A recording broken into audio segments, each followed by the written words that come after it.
Hello, and welcome to the Pop Hive, the show all about pop culture and entertainment from the discerning eye of me, your host, Kate Sevilla. This week we discuss my new favorite singer, Kimbra, Valentine's Day for homophobes, the new Muppets movie, and we put the spotlight on the international film star, Miss Piggy.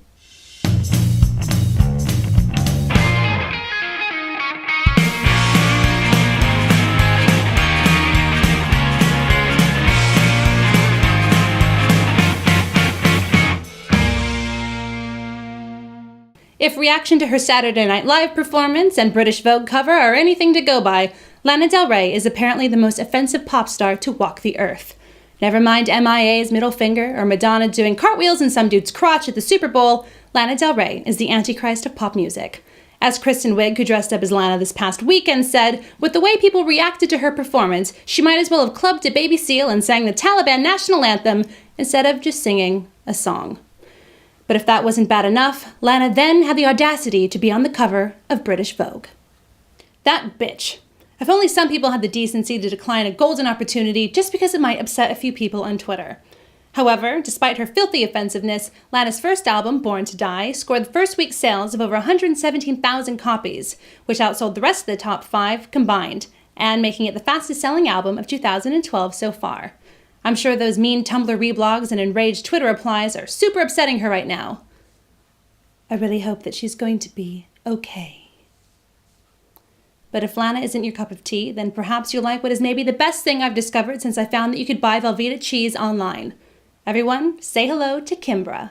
Simply put, Kimbra reaches parts of pop music that Lana Del Rey just can't.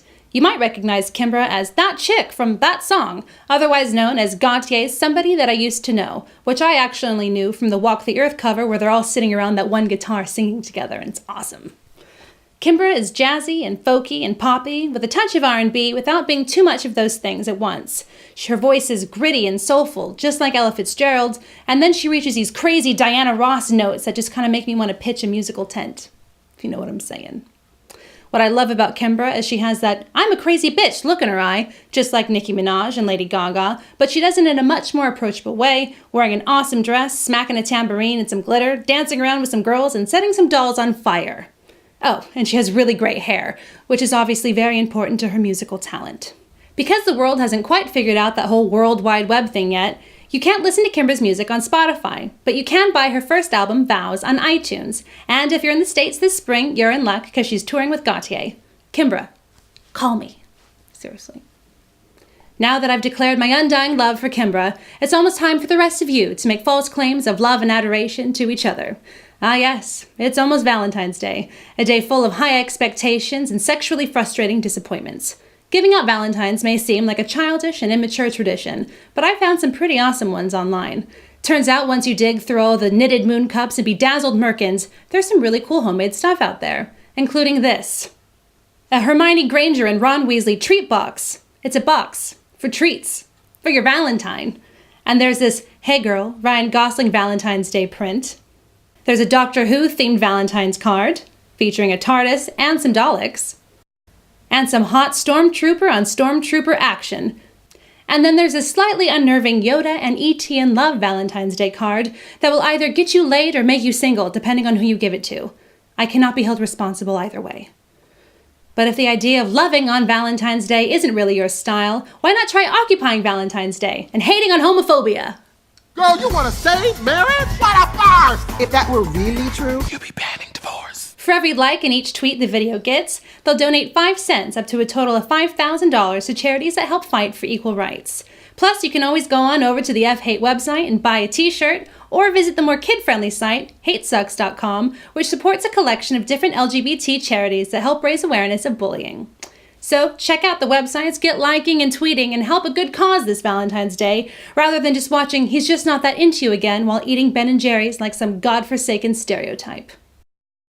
The much-anticipated Marnie for H&M collection now has a swanky new fashion film and advert, directed by none other than Sofia Coppola. The film is basically a fashion blogger's wet dream. It's whimsical, thoughtful, and beautiful, and featuring clothes that you'll no doubt never get your hands on because the website will crash the minute the clothes go on sale, and every H&M store will look like a Walmart the day after Thanksgiving.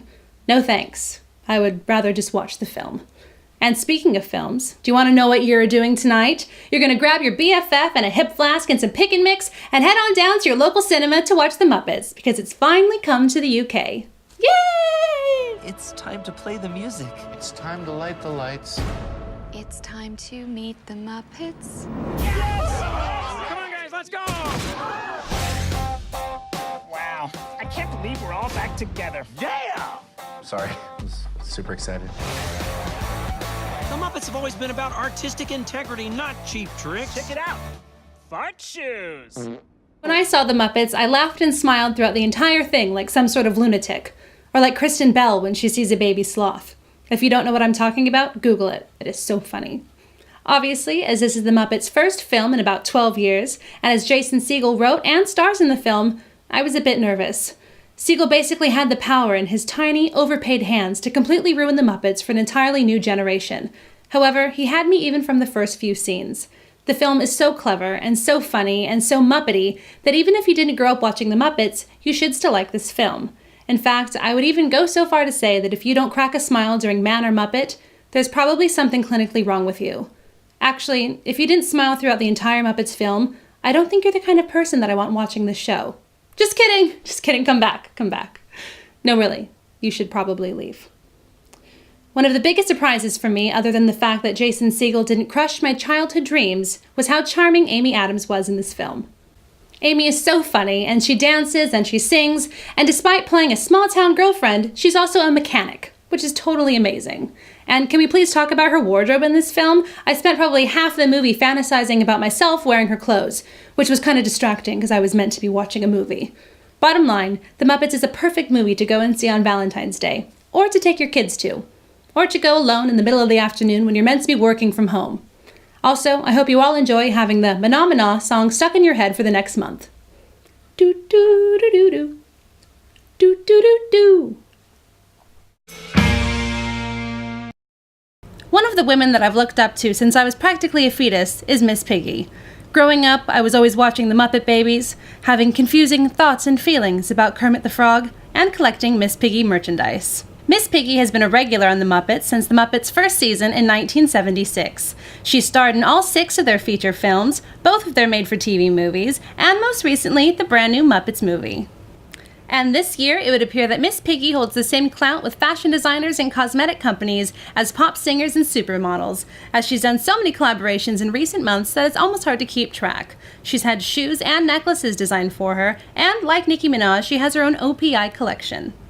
And while MAC usually collaborate with high fashion muses and musicians like Lady Gaga and Daphne Guinness, now Miss Piggy has her very own collection for the eyes, featuring a pink frost eyeshadow, black eyeliner, and false lashes so that you too can recreate Miss Piggy's unusually large, flat plastic eyes.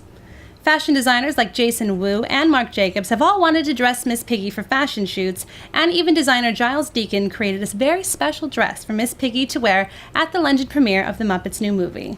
And while all these collaborations may seem a bit out of the blue, one has to remember that Miss Piggy has been a star since the mid-70s. Before she wrote The Diva Code in 2009, she had a best-selling book in 1982 called Miss Piggy's Guide to Life, which spent 29 weeks on the New York Times bestseller list, peaking at number 4. Miss Piggy also had her own exercise album, which is kind of hard to believe, but more believable, she had her own cookbook, which did very well, and in 1998, she had her own perfume, Naturally, called Moi.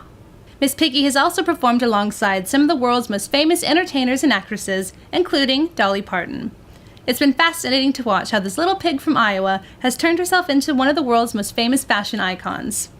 In the most recent Muppets film, when Kermit is trying to get the gang back together again, they find Miss Piggy working as a plus-size editor at Vogue in Paris.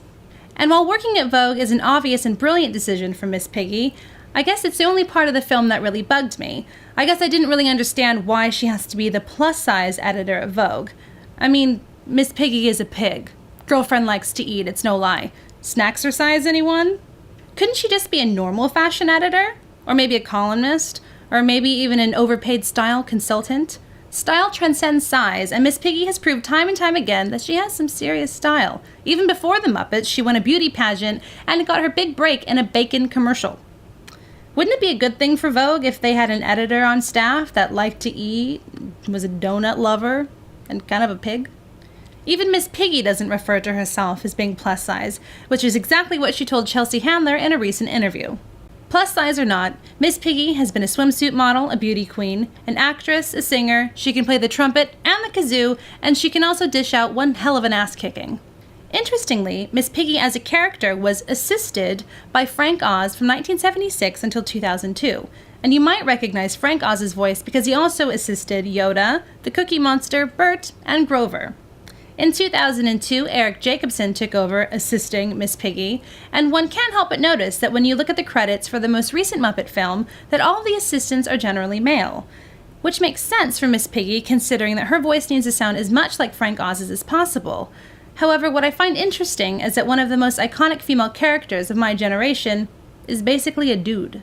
But that's not to say that Eric Jacobson isn't absolutely hilarious as an assistant to Miss Piggy, whether it's a live interview with Chelsea Handler or a press conference in which he basically says that Fox News isn't a news source. He's really, really funny. My only point is that I wonder how Miss Piggy would change, if at all, if she were being assisted by a female comedian or a female actress. But, as they say, behind every successful woman is a man with his hand up her backside telling her what to say. Which is actually why you only ever see me from the waist up.